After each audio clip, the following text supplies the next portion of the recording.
Hey story lovers, welcome back to my channel. আজ আমি তোমাদের সাথে ক্রাশিওলজির এপিসোড 4 এর বাংলা এক্সপ্লেনেশন শেয়ার করব। বাট তার আগে প্লিজ তোমরা আমার চ্যানেলটা একটু সাবস্ক্রাইব করে দিও, আর হ্যাঁ, স্টোরিটা কেমন লাগছে আমাকে কমেন্টে জানাতে পারো। প্লাস তোমরা যদি কোনো স্টোরির এক্সপ্লেনেশন শুনতে চাও তাহলে সেটাও আমাকে জানিও। সো ইয়া, নো মোর বকবক, লেটস গেট স্টার্টেড। লাস্ট এপিসোডে দেখেছিলাম জিওল অডিওতে কিছু তো একটা শুনে বানির কাছে দৌড়ায়। অন্যদিকে বানি মিস্টার জের সাথে একটু ভালো টাইম স্পেন্ড করছিল। তখনই জিওল বানির হাত ধরে বলে, বানি এখান থেকে চলো। বানি হাঁ করে জিওলের মুখের দিকে তাকিয়েছিল। ও জিওলকে কিছু বলতে যাবে, তখনই জিওল আবারও বলে, বানি বাড়ি চলো। দেন ও বানির হাত ধরে টানতে টানতে ওখান থেকে নিয়ে আসে। বানি বলে, ছাড়ো আমাকে। জিওল বলে, তুমি কি ওকে পছন্দ করো? ওই ঢ্যামন লোকটাকে পছন্দ করো না। বানি বলে, কেন? জিওল বলে, বললাম না ও একটা ঠকবাজ, তুমি কি অন্ধ হয়ে গেছো? এখানে বানি রেগে যায়। ও জিওলকে বলে, বাট ও তো তোমার সাথে কিছু করেনি, আর তুমি যা করছো এটাকে লাইন ক্রস করা বলে। দেন জিওল ওকে বলে, তুমি যদি ওকে পছন্দ করো তুমি হার্ট হবে, কষ্ট পাবে, আর তুমি একটু ভালো করে ভেবে দেখো তো ও তোমাকে পছন্দ কেনই বা করবে? তুমি আগেও একবার ঠকেছো, তো তোমার কি এখনো শিক্ষা হয়নি? দেন বানি ওকে বলে, কি সব বলছো তুমি? আমি হার্ট হই বা বোকা হই তোমার কোনো অধিকার নেই আমাকে এইসব বলার, তাই প্লিজ নিজের কাজ করো আর আমাকে একা ছেড়ে দাও। জিওল এখানে বানিকে অনেক করে বোঝানোর চেষ্টা করলেও বানি তো ওর কোনো কথাই শুনতে চায় না। অন্যদিকে জীবন বানির সাথে কাটানো মুহূর্তগুলো মনে করে স্মাইল করে, আর ও একটু চিন্তা করছিল যে স্টুডিওতে গিয়ে বানি কি করছে। বানি পার্কে এসে দেখে মিস্টার জে এখনো ওখানে রয়েছে, তাই বানি ওকে বলে, তুমি এখনো যাওনি? মিস্টার জে বলে, আমি তোমার জন্য ওয়েট করছিলাম। এরপর মিস্টার জে বানিকে জিওলের কথা জিজ্ঞাসা করে। বানি বলে, ওটা জাস্ট একটা মিসআন্ডারস্ট্যান্ডিং ছিল। এরপর বানি ওনাকে জিজ্ঞাসা করে, আচ্ছা আমাদের মধ্যে কি রকম রিলেশনশিপ রয়েছে? মিস্টার জে ওকে বলে, কেমন রিলেশনশিপ রয়েছে আমাদের মধ্যে এটা আমি জানি না, তবে আমার স্টুডিওতে আমি কাউকে ইনভাইট করি না, আর কারোর সাথে আমি পার্কেও আসি না। সো মিস্টার জে এখানে বানিকে এটা বোঝাতে চাইছে যে বানি ওনার কাছে স্পেশাল, তাই বানি স্মাইল করে। পরের দিন ক্যাম্পাসে আসার সময় জিওল ভাবছিল আগের দিন ও হয়তো বানিকে একটু বেশিই শুনিয়ে ফেলেছে। এরপর ও বানির ক্লাসের সামনে আসে, ওকে খুঁজছিল ক্লাসের মধ্যে, ও তো বানিকে পায় না। ও যখন চলে যাচ্ছিল বানি ওর পিছনে এসে জিজ্ঞাসা করে, তুমি এখানে কি করছো? জিওল ওকে বলে, তুমি কি লাস্ট নাইটে ভালোভাবে বাড়িতে পৌঁছেছিলে? বানি বলে, তাতে তোমার কি? তোমার কাছে কিছু এক্সপ্লেন করার আমার দরকার নেই। এরপর ও রাগ দেখিয়ে ক্লাসের মধ্যে ঢুকে যায়। বানির পিছনে জীবন ক্লাসে ঢুকতে যাচ্ছিল। জিওল ওর হাতটা ধরে বলে, তোমার সাথে কথা আছে। জীবন ওকে বলে, তুমি আমার সাথে কি কথা বলবে, বা আমাদের মধ্যে কি কথা আছে বলার মতো?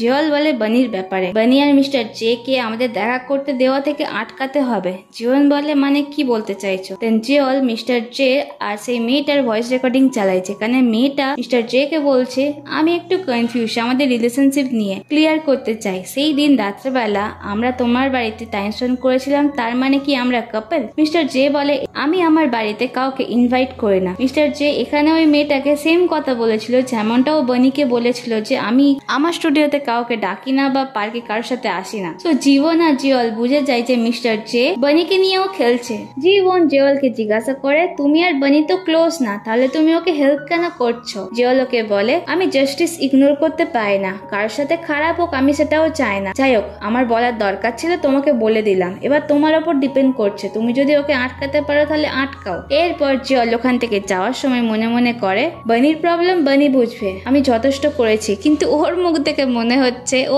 আবারও বানিকে হেল্প করবে। নেক্সট সিনে ডংহা মিস্টার জের ইন্টারভিউ দেখছিল। ও বলে, জিওল তুমি একদিনের মধ্যে পুরোটা কমপ্লিট করে দিয়েছো? এখানে বানিও ছিল। বানি আর জিওল একে অপরের সাথে কথা বলে না। জিওল ডংহাকে একটা কথা বলে, ডংহা বানিকে বলে, দেন বানি ওই কথা রিপ্লাই দেয় ডংহাকে, আবার ডংহা জিওলকে বলে। সো এখানে ওরা ডংহা থ্রুটে Tom and Jerry type fight করছিল, আর এদের ঝগড়া দেখার মতো। এদের ঝগড়া দেখে ডংহা ইরিটেটেড হয়ে বলে, আমি কি তোমাদের দুজনের মধ্যে ভয়েস মেল? বিরক্ত হয়ে মাঝখান থেকে উঠে চলে যায়। ক্যাম্পাস থেকে বাড়ি ফেরার সময় বানি দেখে মিস্টার জে রাস্তাতে দাঁড়িয়ে আছে। ও জিজ্ঞাসা করে, তুমি এখানে কি করছো? মিস্টার জে বলে, তুমি বলেছিলে না তোমার বাড়ি আশেপাশে, তাই তোমার সাথে দেখা করতে এসেছিলাম। এটা শুনে বানি খুব হ্যাপি হয়। মিস্টার জে ওকে বলে, আমার এক্সিবিশনে এই উইকে শেষ হবে, তাই কাল থেকে আমি আর টাইম পাবো না। মিস্টার জে দেখে একটা সাইকেল বানির দিকেই আসছে, তাই বানিকে নিজের কাছে টেনে নেয়। এরা এই সময় খুব ক্লোজ আসে। মিস্টার জে বানির মাথায় টাচ করে।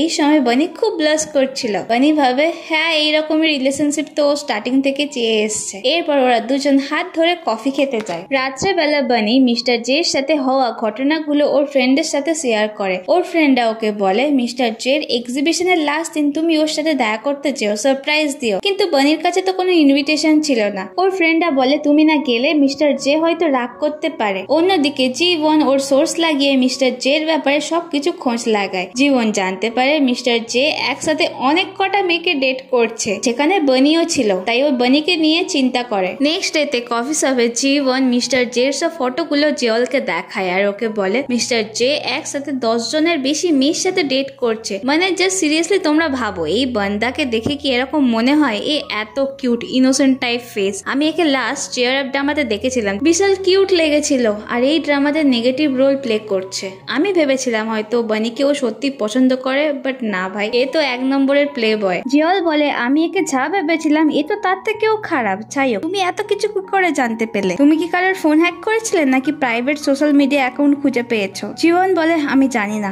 আমি এগুলো কিছুই নিজে থেকে করিনি। এরপর জীবন বানিকে সত্যি কথা জানানোর জন্য কল করে। ওরা জানতে পারে বানি তো এখন মিস্টার জের এক্সিবিশনের দিকেই যাচ্ছে, তাই ওরা দুজন সঙ্গে সঙ্গে কফি শপ থেকে বেরিয়ে ডংহা স্কুটি নিয়ে মিস্টার জের এক্সিবিশনে যাওয়ার জন্য বাড়ায়। কিন্তু ডংহা স্কুটির যা স্পিড ছিল মনে হয় না যে ওরা আজকের এক্সিবিশনে পৌঁছতে পারবে। জেওল জীবনকে বলে আমাকে চেপে ধরো। এরপর ও খুব জোরে স্কুটি চালায়। অন্যদিকে মিস্টার জের এক্সিবিশনে দেখায় এখানে অনেক প্রেস মিডিয়া এসেছিল। বানিও এক্সিবিশনে আসে। বানি মিস্টার জের সাথে কথা বলার জন্য ওনার যখন পিছনে যায় তখনই বানি দেখে মিস্টার জে তো ওদেরই ক্লাসের স্টুডেন্টের সাথে ক্লোজ রয়েছে, ইভেন কি ওরা কিস করছে। সো এই মোমেন্টে বানির কাছে সবটা ক্লিয়ার হয়ে যায় যে মিস্টার জে এতদিন ধরে ওর সাথে বা ওই স্টুডেন্টের সাথে খেলছে। বানি হার্ট হয়। ঠিক তখনই জীবন আর জিওল ওখানে আসে। ওরা দুজনই বানিকে ওখান থেকে যেতে বলে, কিন্তু বানি বলে 1 সেকেন্ড। বানির চোখে জল ছিল। ও মিস্টার জে কে জিজ্ঞাসা করে আমাকে এই পুরো সিচুয়েশনটা এক্সপ্লেন করো। মিস্টার জে বলে সিচুয়েশন? কি সিচুয়েশন? বানি বলে এখন যেটা হলো। মিস্টার জে বলে ও আচ্ছা বুঝলাম, তুমি সবটা দেখেছো, কিন্তু আমার প্রাইভেট লাইফের প্রাইভেট জিনিস তোমাকে এক্সপ্লেন করবো কেন? আমি তো কোনো রিজন পাচ্ছি না, ইভেন কি আমরা তো ডেটও করছিলাম না। বানি খুব রেগে যায়। ও স্টুডেন্টকে বলে তুমি জানো মিস্টার জে কেমন মানুষ? মিস্টার জে স্মাইল করে বলে জানি না আমি কেমন মানুষ, কিন্তু তুমি এখানে ইনভিটেশন ছাড়া এসে আমার উপর ব্লেম করছো। মিস্টার জে এতদিন ধরে বানির সাথে খুব সুইট ভাবে কথা বলছিল, কিন্তু এই মোমেন্টে ও নিজের আসল রং দেখিয়ে দিল। মিস্টার জে ওখান থেকে চলে যাওয়ার পর বানি কাঁদতে কাঁদতে চোখের জল মোছে। দেন ও এক্সিবিশনে এসে সবার সামনে চেঁচিয়ে মিস্টার জে কে বলে আমরা এখনো কথা বলা শেষ করে নেই। দেন ও আইস বাকেট হাতে নেয় আর বলে কিন্তু আমার মনে হয় তোমার মতো একটা মানুষ বুঝতে পারবে না যে আমি কি বলতে চাইছি, তাই এটা বেশি বেটার। দেন ও মিস্টার জে এর মাথায় বরফ ঢেলে দেয়। ওর এমন অ্যাকশন দেখে ওখানে সবাই যে শকড হয়। আমার মনে হয় লাস্ট টাইম বানির পাঞ্চ করার থেকে এটা বেশি বেটার। যাই হোক, বানি মিস্টার জে কে বলে কোনো মেয়ের সাথে দেখা করা বা তাকে কিস করা নর্মাল না। মিস্টার জেও খুব রেগে যায়। ও বলে তুমি আমার এক্সিবিশন খারাপ করে দিচ্ছ। বানি বলে হ্যাঁ, তাই জন্যই আমি এখন চলে যাচ্ছি, আমার কমন সেন্স আছে, আমি তোমার মতো না। কিন্তু যাওয়ার আগে একটা কথা বলছি শোনো, ভালো আর্টিস্ট হওয়ার আগে ভালো মানুষ হও। বানি ওখান থেকে চলে যাওয়ার সময় মিস্টার জেও ওর দিকে যাচ্ছিল। দেন জিওল ওর হাতটা ধরে বলে নিজেকে আর এম্বারেস ফিল করিও না। এরপর জীবন ম্যানেজমেন্টের সাথে কথা বলে। বানি খুব হার্ট হয়েছিল, ও খুব কান্না করে, তাই জিওল ওর জ্যাকেটটা খুলে বানির মাথায় দেয় যাতে বানি জ্যাকেটের ভিতরে ভালো করে কাঁদতে পারে। বানি কান্না থামিয়ে জিওলকে বলে আমার চোখের জল তোমার জ্যাকেটে পড়েছে, তাই আমি জ্যাকেটটা ধুয়ে দেবো। জিওল বলে তার কোনো দরকার নেই। বানি ওকে জিজ্ঞাসা করে তুমি সব জানতে, তাই তুমি আমাকে আটকানোর চেষ্টা করেছো, কিন্তু আমি আবারও বোকা হয়ে গেলাম। জিওল বলে এতে তোমার কোনো দোষ নেই, ওই ছেলেটাই ঢেমন ছিল। জীবন জিজ্ঞাসা করে তুমি ঠিক আছো? বানি বলে হ্যাঁ, কিন্তু আমি বেকার ঝামেলা করলাম না। জীবন বলে না, তুমি খুব কুল, এমনটা কেউই করতে পারে না। দেন বানি বলে বাট শেষে তো আমাকে সেই কাঁদতে হলো। জীবন বলে কিন্তু তুমি তো ওর সামনে কাঁদোনি, তোমাকে তখন সত্যি খুব কুল লাগছিল। নেক্সট সিনে ডংহা দেখে জিওল ও স্কুটিটা ভেঙে ফেলেছে। আসলে এক্সিবিশনে যাওয়ার সময় তাড়াহুড়ো করে জিওল তো স্কুটিটা পার্ক করতেই ভুলে গেছে, ও স্কুটিটা জাস্ট ফেলেই দৌড়েছিল। আজ বানির সাথে যা হয়েছিল ওর ফ্রেন্ডরা মনে করছিল বানিকে এক্সিবিশনে যাওয়ার কথা না বললেই ভালো হতো। বুবি মিস্টার জের নিউজ চালায়। দেন আমরা কিছুক্ষণ আগে সিন দেখি মিস্টার জের কাছে ইউথ ম্যানেজমেন্ট টিম থেকে কল আসে। ওনারা জানায় আমরা তোমার স্পন্সরশিপ ক্যান্সেল করছি এই স্ক্যান্ডেলের জন্য। দেন ওখানে একটা হেলমেট পরা ছেলে এসে মিস্টার জের মুখে বিশ্বাস ছুড়ে মারে। সো তোমাদের মধ্যে কারা কারা বুঝেছো যে এটা কে, তাহলে আমাকে কমেন্টে জানাও। মিস্টার জে আরো বেশি রেগে যায়। তখনই প্রেস আর মিডিয়া ওনাকে চারিদিক থেকে ঘিরে ফেলে। সবাই তো ওনাকে জিজ্ঞাসা করছিল ওই মেয়েগুলোর সাথে তোমার কি সম্পর্ক। মিস্টার জে কিছু বলতে পারে না, ও এখানে খুব বাজে ভাবে ফেসে গেছে। গেছে। নিউজ দেখার পর বানির ফ্রেন্ড ওকে বলে মিস্টার জে পুরো বাদ, এবার বানির বয়ফ্রেন্ড হওয়ার কম্পিটিশনে আর মাত্র 2টো ছেলে রয়েছে। বানি বলে কে? ওর ফ্রেন্ড বলে কেন, ইয়োল আর ওন? বানি বলে না, ওদের সাথে আমার কিছু চলছে না, আর সত্যি কথা বলতে আমার আর ভালো লাগে না, আমি আর কাউকে ডেট করবো না। তাই ওর ফ্রেন্ড ওকে বলে সবাইকে সমান ভেবো না, এখনো তো 2টো ছেলে আছে ছাড়া তোমাকে নিয়ে কেয়ার করে চিন্তা করে। আচ্ছা ওরা যদি বলে তোমাকে লাইক করি তখন তুমি কি করবে? ডেট কি করবে না? দেন বানি ইয়োল আর ওনের ব্যাপারে ভাবে ওরা দুজন কিভাবে ওকে প্রোটেক্ট করতে এসেছিল,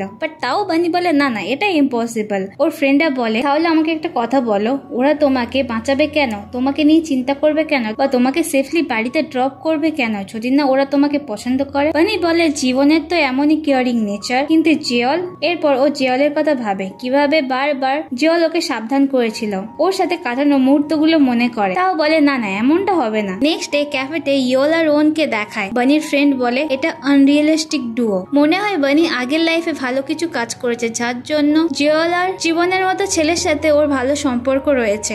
জীবন আর জিয়ল লাভ অ্যারাইভেল, ওরা একে অপরকে খুব একটা পছন্দ করে না। জীবন জিয়লকে বলে তুমি সব দিক থেকেই অ্যারোগেন্ট। জিয়ল বলে মানে তুমি বলতে চাইছো যে তুমি আমাকে পছন্দ করো না? জীবন অ্যাকচুয়ালি বুঝতে পেরেছিল জিয়ল হয়তো বানিকে পছন্দ করে, তাই তো ও মিস্টার জের ব্যাপারে এতটা মাথা ঘামিয়েছে। আর জিয়ল বুঝতে পেরেছিল যে জীবনও বানিকে হয়তো পছন্দ করে, কারণ মিস্টার জের কাছে যে ইউথ ম্যানেজমেন্ট টিম থেকে কল এসেছিল স্পন্সরশিপ ক্যান্সেল করার, ওটা অ্যাকচুয়ালি জীবনের রিকোয়েস্টে হয়েছে। দূর থেকে বানির ফ্রেন্ড ভাবে আচ্ছা ওরা কি নিয়ে কথা বলছে, ওরা কি বানিকে নিয়ে ঝগড়া করছে? তখনই বুবির কাছে আজকের অডিশনের জন্য কল আসে। ও জলদি জলদি ক্যাফে থেকে বেরিয়ে যায়। বুবি গাড়ি পাচ্ছিল না, তখনই ডংহা ও স্কুটি নিয়ে হাজির হয়। এরপর ডংহা বুবিকে ফ্রি রাইড দেয়। বুবি হেলমেট খুলতে পারছিল না, তাই ডংহা ওর হেলমেটটা খুলে দেয়। বুবি আজকের রাইডের জন্য ডংহাকে থ্যাঙ্কস বলে আর ফোন নাম্বারটা চাই। ডংহা তো খুব হ্যাপি হয়। আর্ট ক্লাসের টিচার গ্রুপ প্রজেক্টের জন্য স্টুডেন্টদের জিজ্ঞাসা করে। বানি আর জীবন একে অপরকে দেখেই একসাথে হাত তোলে, এর মানে ওরা দুজন প্রজেক্টে একসাথে কাজ করতে চায়। অন্যদিকে জিওল নিজের ফোন চেক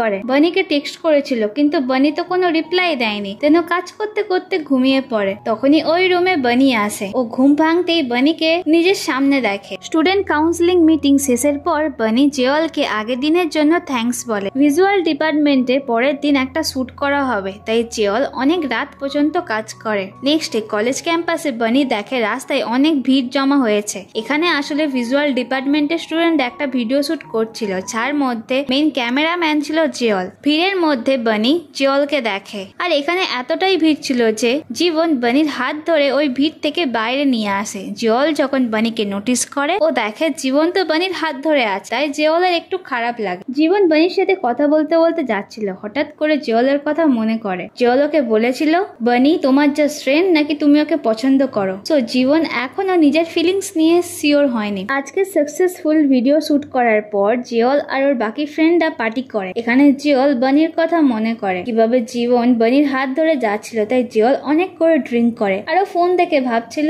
আমি কি বানিকে কল করব কি করব না। দেন জিওল হাঁটতে হাঁটতে একটা সিঁড়ির নিচে এসে বসে। ওই সিঁড়ির উপর থেকে বানি আসছিল। বানির হাতে একটা বড় ব্যানার ছিল, হঠাৎ করে ব্যানারটা পড়ে যায়, তাই বানি ব্যানারটা উপর থেকে গোটাতে শুরু করে, আর জিওল ওই ব্যানারটা দেখে নিচে থেকে গোটাতে শুরু করে। এরা দুজনই ব্যানার হাতে নিয়ে কাছাকাছি চলে আসে। জিওল বানিকে সামনে দেখে বলে আমি শিওর আমি অনেক ড্রিঙ্ক করে ফেলেছি, তাই তোমাকেই সব জায়গায় দেখছি। আবার ও চোখটা ভালো করে মোছে আর বলে বানি তুমি কি এটা? এখানে একটা ফ্ল্যাশব্যাকের সিন দেখায়। জিওল যখন ওর আর্মি ট্রেনিং করে কলেজে ফিরে এসেছিল, তখনই একটা রুমে বানিকে দেখে ওর লাভ এট ফার্স্ট সাইট হয়েছিল। মানে জিওল বানিকে অনেক আগে থেকেই চিনতো। এরপর ও যখন কলেজ ক্যাম্পাসে বানিকে দেখে, ও বানিকে দেখার পরই ব্যালেন্স না কন্ট্রোল করতে পেরে বংশুর সাথে ধাক্কা খেয়েছিল। আর সেই দিন যখন বানি ওর ট্যাব ভেঙে দিয়েছিল, ও তো ট্যাবের চিন্তা করছিল না, ও বানিকে দেখে খুশি হয়েছিল। ইভেন কি ও বানির কাছাকাছি থাকবে বলে বানিকে নিয়ে ওর ক্লাসরুমে নোট লিখতে এসেছিল। সো জিওল আজ পর্যন্ত যা যা করেছে সবকিছু জেনে বুঝেই করেছে। নেশার মধ্যে ও বানিকে বলে আমার মনে হয় আমি তোমাকে পছন্দ করি। দেন ও বানির ঘাড়ে মাথা রেখে দেয়। বানি বিশাল শকড হয়, হঠাৎ করে ওর সাথে এটা কি হলো। ওর হাত দিয়ে ব্যানার পড়ে যায়। এই সিনটা দেখতে খুবই সুন্দর লাগছিল। সো ড্রামা লাভার্স, আমি এই এপিসোডের এক্সপ্লেনেশনটা এখানেই শেষ করছি। আই হোপ তোমাদের স্টোরিটা ভালো লাগছে। আর প্লিজ আমাকে কমেন্টে জানাও, আর আমি যত তাড়াতাড়ি পারবো পরের এপিসোড দেওয়ার চেষ্টা করবো। সো দেখা হচ্ছে নেক্সট ভিডিওতে। Till then tata.